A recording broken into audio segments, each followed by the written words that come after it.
Hello बच्चों, मेरा नाम एकता है और आज हम पढ़ेंगे ये chapter what books and burials tell us. तो ये चैप्टर हम शुरू करेंगे एक छोटी सी स्टोरी से। एक लड़की थी मैरी, ठीक है।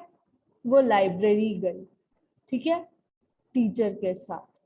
तो जब वो घुसी वहां तो वो देखी कि लाइब्रेरी तो उसके क्लासरूम से बहुत बड़ा है, क्योंकि उसमें ढेर सारी शेल्फ्स है और सारे शेल्फ्स में ढेर सारे बुक्स हैं। एक कॉर्नर में तो एक कबर्ड था जिसमें और भी ज्यादा बुक्स थी। उस कबर्ड को देख के टीचर ने कहा कि उस कबर्ड में स्पेशल बुक्स हैं डिफरेंट रिलीजन्स के। और फिर टीचर ने पूछा कि क्या बच्चों को वेदास के बारे में पता है। मैरी सोचने लगी, वेदास क्या होता है। तो अब इस चैप्टर में हम यही समझेंगे कि वेदास क्या होता है। चैप्टर का नाम है what books and burials tell अस।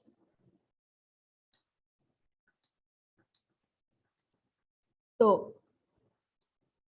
वेदास होता है one of the oldest books in the world.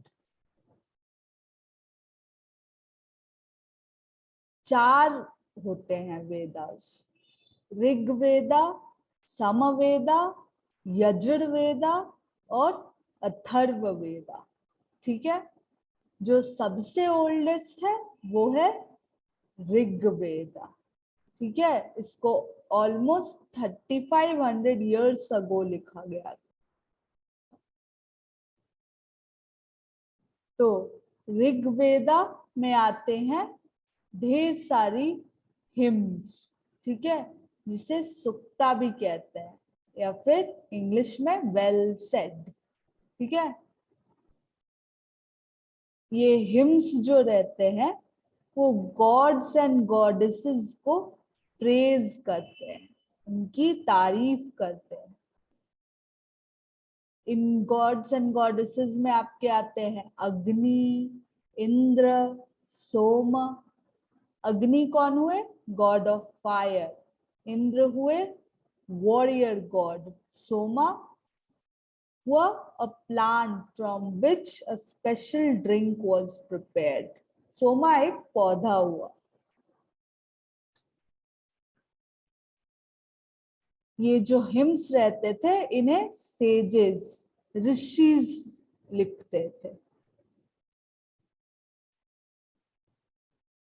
जो प्रीस्ट्स रहते थे, पंडित रहते थे, वे स्टूडेंट्स को ये सब बोलना भी और याद रखना भी सिखाते थे।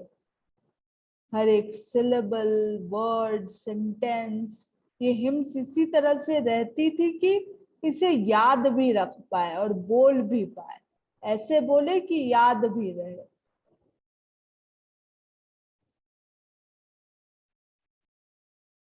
ये सब मेन ज्यादातर करते थे ये हिम्स वाला गाना, और विमेन भी करती थी पर उतना नहीं जितना मेन करते थे। जो ऋग्वेदा होता है वो ओल्ड या वैदिक संस्कृत में है। ये आपकी संस्कृत से अलग है जो आप आजकल पढ़ रहे होंगे, एक दूसरी संस्कृत है। चलिए अब हम थोड़ा सा संस्कृत के बारे में जानते हैं। संस्कृत एक लैंग्वेज फैमिली का पार्ट है। उस लैंग्वेज फैमिली को कहते हैं इंडो यूरोपियन। इसी लैंग्वेज फैमिली में, इंडो यूरोपियन लैंग्वेज फैमिली में आती है असमीज, गुजराती, हिंदी, कश्मीरी और सिंधी संस्कृत के साथ। और इसी इंडो यूरोपियन फैमिली में, अभी तो हमने इंडो वाला पार्ट जाना, संस्कृत, असमीज, गुजराती, हिंदी, कश्मीरी, सिंधी।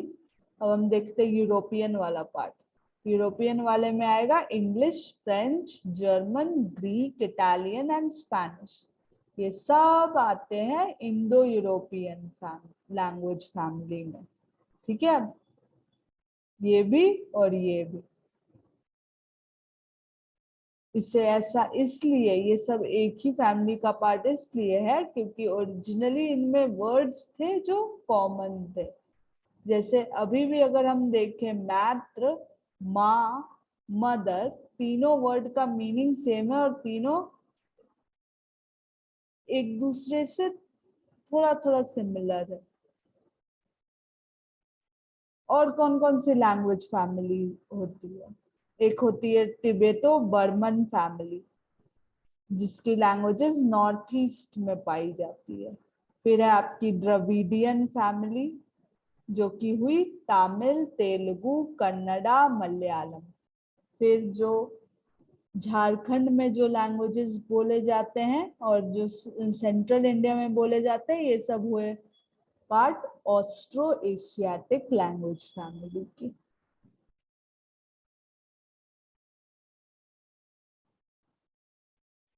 तो जो ऋग्वेदा होते थे वो रिसाइट किए जाते थे, बोले जाते थे और सुने जाते थे। वो पढ़े नहीं जाते थे, बस उन्हें कोई बोलता था और बाकी लोग सुनते थे। इसे फिर लिखा गया बहुत दिनों बाद। इसे बोला गया, लोगों ने सुना, सुनाया, और वैसे ही करके ये आगे की जनरेशन्स को मिलते रहा। और फिर बहुत सेंचुरीज बाद किसी ने इसे लिखा और इसे फिर पेपर पे प्रिंट में तो लाया गया 200 साल पहले।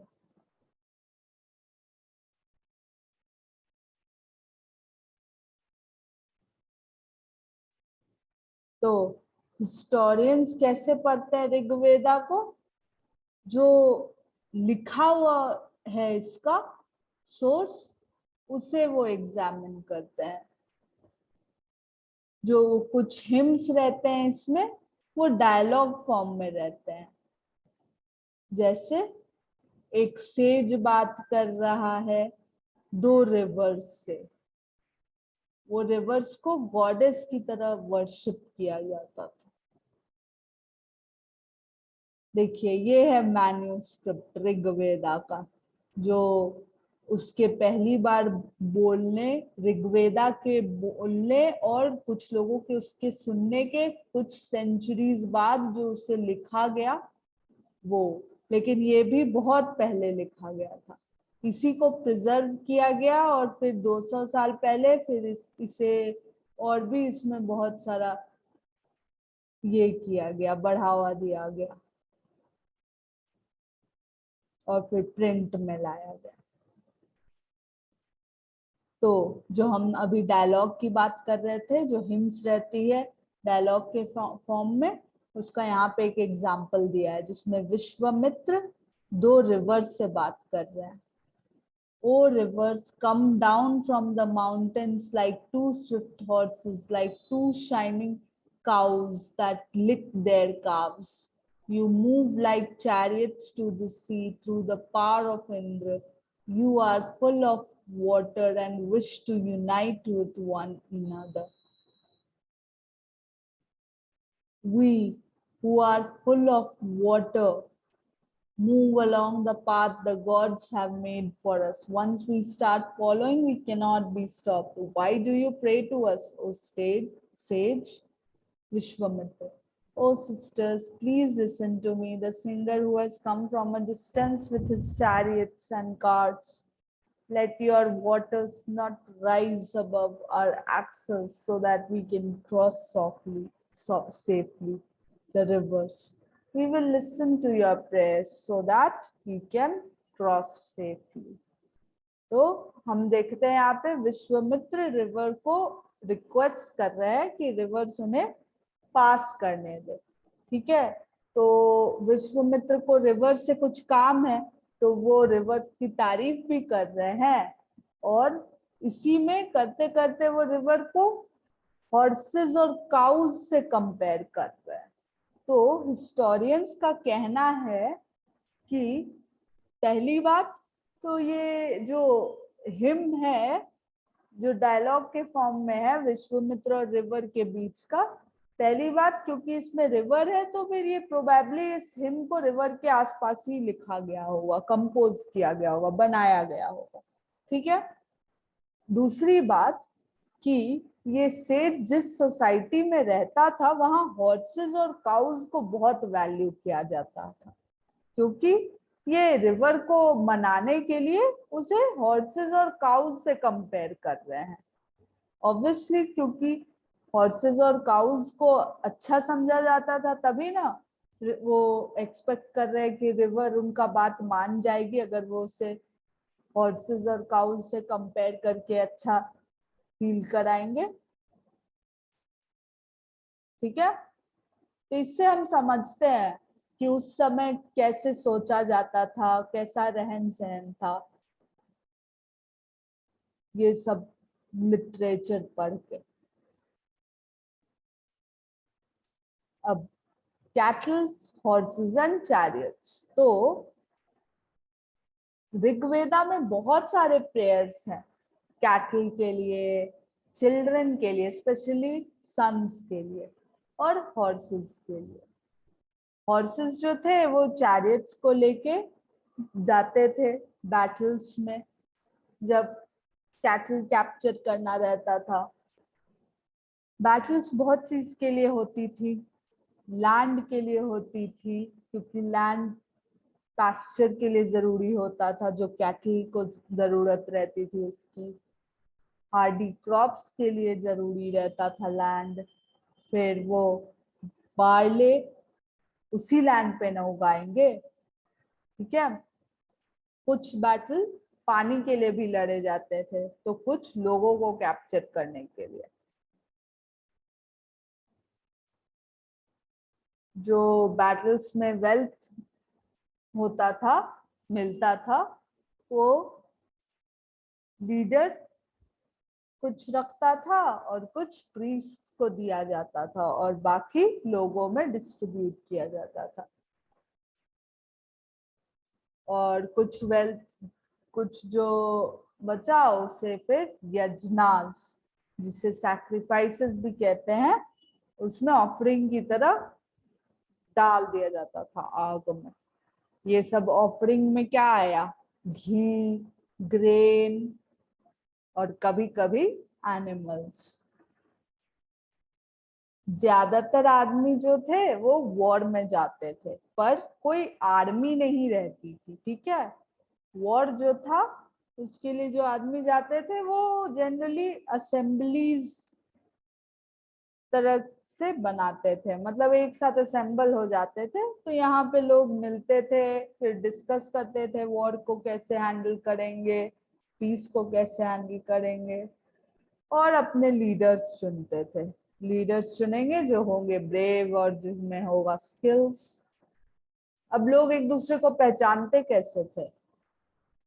वो अपने काम के हिसाब से पहचानते थे, अपने लैंग्वेज, भाषा के हिसाब से पहचानते थे, कहाँ रहता है वो इंसान उस हिसाब से पहचानते थे, कभी फैमिली के हिसाब से पहचानते थे, या फिर कम्युनिटी या उनके कल्चरल प्रैक्टिसेस, जो सब वो उनका रहन सहन था उस हिसाब से पहचानते थे।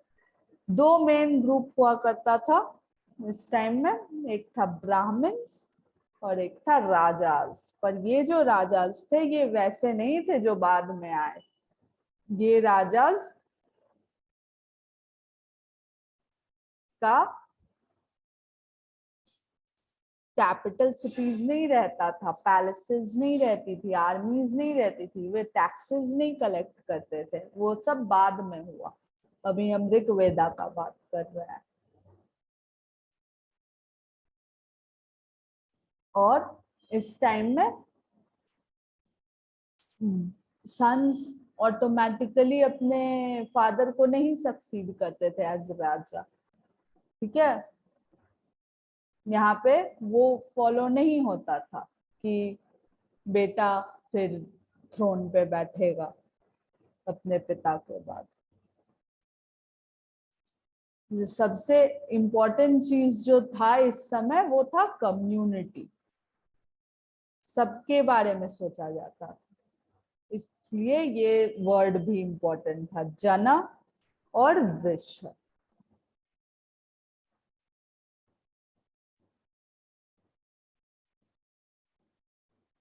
जिन लोगों ने हिम्स बनाया था वो खुद को आर्याज बोलते थे और अपने दुश्मनों को दसाज या दस्यूज बोलते थे। वो उन्हें दसाज बोलते थे जो उनकी तरह सैक्रिफाइसेस नहीं परफॉर्म करते थे। हमने पढ़ा ना कैसे ये लोग आग में डालते थे ऑफरिंग्स, घी और बाकी सब चीज, कभी कभी एनिमल्स भी। ये उन्हें भी दसाज और या दस्यूज बोलते थे जो दूसरी भाषा बोलते थे। बाद में क्या हुआ कि ये जो दशावर्ड जो उन्होंने दी थी उन लोगों को जो उनकी तरह सैक्रिफाइस नहीं करते थे या जो उनसे अलग लैंग्वेज बोलते थे, बाद में उन्होंने ये दशावर्ड दे दिया स्लेव। फिर इसका मतलब स्लेव बन गया। स्लेव का क्या मतलब हुआ? स्लेव वो हुए जिन्हें उन लोगों ने वॉर में कैप्चर कर लिया और अपना प्रॉपर्टी बना लिया। ठीक है, तो ऐसा था आपका ऋग्वेदा का समय। जब ऋग्वेदा लिखी गई थी, जब बनाई गई थी, तब का समय। और हमने ये तो समझा ही कि ये तो अपने एरिया में होगी, वो रिवर्स वाली एरिया में जो ऋग्वेदा में मेंशन्ड है। तो ये जो सारी बातें हमने ऋग्वेदा से समझी है वो हमने नॉर्थ वेस्ट के बारे में समझी। ठीक है, नॉर्थ वेस्ट इंडिया के बारे में। अब हम देखते हैं मेगालिथ्स। अभी हमने बुक में ऋग्वेदा पढ़ा, अब हम बरियल में मेगालिथ्स पढ़ेंगे। ठीक है, और ये मेगालिथ्स जो है हमने पढ़ा बुक ऋग्वेदा नॉर्थ वेस्ट में, वैसे ही अभी हम मेगालिथ बरियल पढ़ेंगे साउथ में, नॉर्थ ईस्ट में।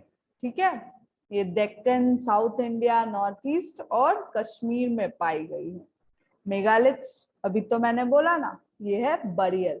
ठीक है, किस तरह की बरियल?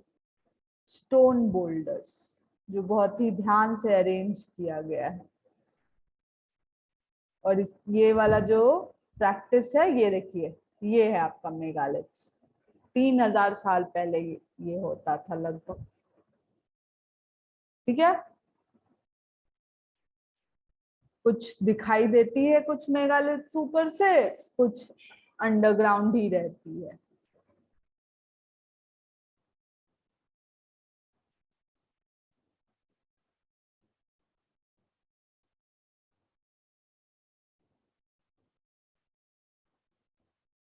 ये सब बरियल्स में कुछ कॉमन फीचर्स रहती थी।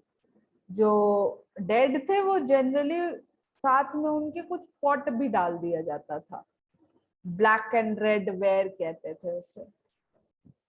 कभी टूल्स या वेपन्स भी मिलते थे आयरन के बने हुए, या फिर स्केलेटन मिलते थे हॉर्सेस के, या हॉर्स इक्विपमेंट मिलता था, या ऑर्नामेंट्स मिलते थे स्टोन या गोल्ड के इन बरियल साइट्स में। जो चीज मिलेगी उस बरियल साइट में, उन ऑब्जेक्ट से हम सोशल डिफरेंसेस के बारे में भी समझ सकते हैं। अगर किसी में ज्यादा ऑब्जेक्ट्स मिल रहे हैं तो वो प्रोबेबली उसका सोशल स्टेटस ज्यादा अच्छा होगा।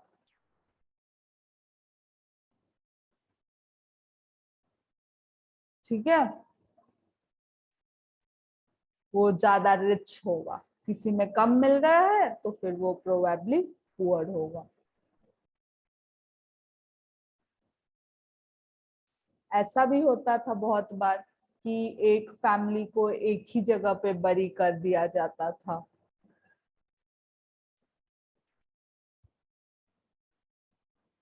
ठीक है, ये सब साइन पोस्ट वगैरह से समझा जाता था। फिर एक ये जगह का नाम आप देख लीजिए, इनाम गौन। ठीक है, ये जो है ये रिवर घोड पे है, जो कि भीमा की ट्रिब्यूटरी है। यहाँ पे जो एडल्ट्स को बरी किया जाता था उनको जनरली ध्यान दिया जाता था कि उनका हेड नॉर्थ की तरफ रहे, ठीक है। कभी उन्हें उनके घर के ही अंदर ही बरी कर दिया जाता था। वेसल्स जिसमें हमने देखा नहीं है पर हम गेस करते हैं, आर्कियोलॉजिस्ट गेस करते हैं कि उसमें प्रोबेबली खाना पानी होगा, वो सब भी रख दिया जाता था, क्योंकि आर्कियोलॉजिस्ट को खाली वेसल्स ही मिले हैं, पर हम ये अज्यूम कर सकते हैं कि उन वेसल्स में खाना पानी रखा जाता होगा। ये सब कस्टम्स वगैरह था उस समय का। स्केलेटन को भी देख के बहुत कुछ समझा जा सकता है, उसे फिर स्केलेटल स्टडीज कहते हैं। फिर सीड्स भी मिलती हैं, वीट, बार्ले, राइस, ये सब चीज की। फिर बोन्स मिलते हैं अलग अलग एनिमल्स की।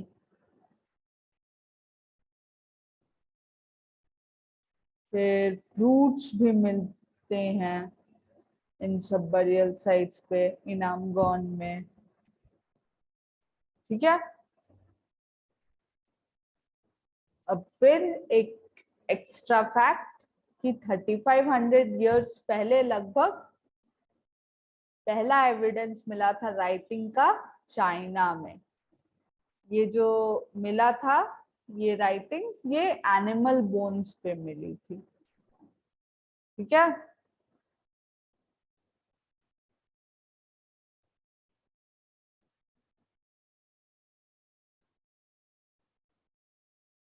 ठीक है, तो ये हुआ आपका वो जो चाइना में मिली थी। तो फिर हमने आज क्या क्या पढ़ा? हमने पढ़ा what books and burials tell us. हमने पढ़ा सबसे ओल्डेस्ट बुक के बारे में, वो हुआ वेदास, जिसमें ओल्डेस्ट वेदा हुआ ऋग्वेदा। हमने ऋग्वेदा के बारे में पढ़ा, उसके हिम्स के बारे में पढ़ा। हम हिम्स से क्या समझते हैं हमने ये पढ़ा। हिम्स ओल्ड वैदिक संस्कृत में लिखी है, हमने ये पढ़ा। हमने ये देखा कि हिस्टोरियंस हिम्स को कैसे समझते हैं। जब हमने पढ़ा विश्वामित्र और रिवर के डायलॉग को, तो उससे हिस्टोरियंस ने क्या क्या समझा, हमने ये समझा कि अगर रिवर मेंशन्ड है तो रिवर के पास ही लिखा गया होगा। अगर जिस तरह से हॉर्सेस और काउज को मेंशन किया गया है तो प्रोबेबली हॉर्सेस और काउज बहुत इंपॉर्टेंट होंगे, वैल्यूएबल होंगे। फिर हमने पढ़ा कैटल, हॉर्सेस, चैरियट्स के इम्पोर्टेंस के बारे में। फिर हमने समझा कैसे ये लोग एक दूसरे को पहचानते थे। फिर हमने मेगालिथ्स के बारे में पढ़ा, जो कि हुई आपकी बरियल्स, ठीक है। हमने बुक्स के बारे में पढ़ा, फिर हमने बरियल के बारे में पढ़ा। हमने मेगालिथ्स के बारे में पढ़ा कि कैसे मेगालिथ दूसरे जगह पे रहती थी, south India, Kashmir, north east, जबकि ऋग्वेदा नॉर्थ वेस्ट।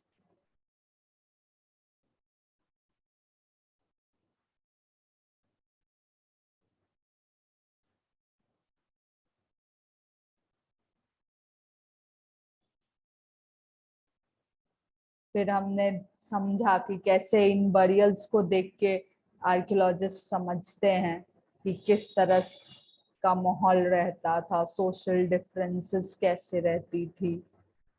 फिर हमने इनामगॉन के बारे में पढ़ा कि ये कैसे एक स्पेशल टाइप की, अलग टाइप की बरियल साइट थी।